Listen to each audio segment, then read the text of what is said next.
Genie, born in 1957 in California, is one of the most heart-wrenching and scientifically significant cases in human development studies.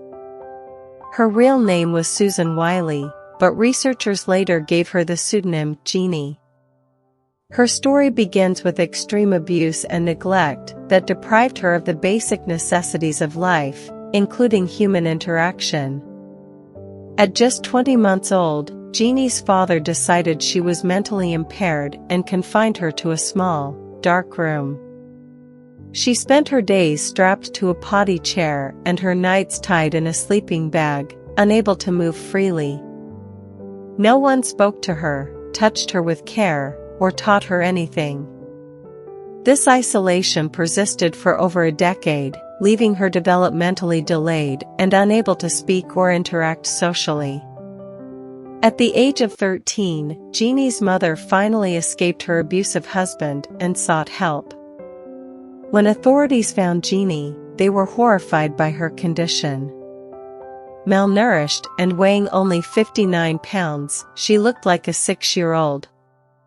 Her physical and emotional scars were profound. She could barely walk, made only strange sounds, and was terrified of people. Psychologists and linguists quickly became involved, seeing Genie's case as a rare opportunity to study the effects of extreme isolation on human development. Could she learn language and social skills after such trauma? Would she ever recover from years of neglect? Despite her tragic beginnings, Genie showed remarkable curiosity about the world. She eagerly explored objects as if discovering life for the first time. This curiosity gave her caregivers hope, as it revealed a spark of resilience despite the years of abuse. Over time, Genie began to learn words and gestures, showing progress in her ability to communicate. She learned names for objects and actions, but her understanding of grammar and sentence structure remained limited. This supported the theory that language acquisition has a critical period in early childhood. Genie's nonverbal communication was equally striking.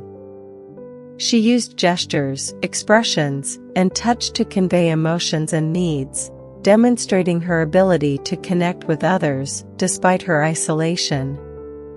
Her progress highlighted the brain's potential to adapt even after prolonged deprivation. However, as her case gained attention, ethical concerns emerged. Some researchers and caregivers were criticized for focusing on scientific studies rather than her emotional and physical recovery. Genie was moved between multiple foster homes, disrupting her stability and hindering her progress. One of the most heartbreaking aspects of Genie's story was her repeated regression. After making strides in language and social interaction, she would lose these skills when placed in unfamiliar or abusive environments. Her inability to trust people fully revealed the depth of her trauma. Despite these setbacks, Genie's case offered groundbreaking insights. Researchers learned about the critical role of early experiences in shaping language and social skills. They also studied how neglect and abuse affect brain development and emotional well-being. Yet, Genie's story remains a cautionary tale. By the late 1970s, research on her was halted due to legal and ethical concerns.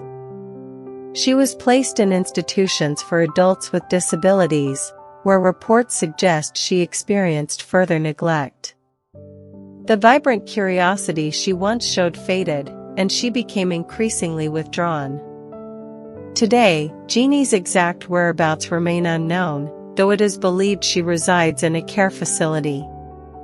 Her story is remembered as a blend of scientific discovery and human tragedy.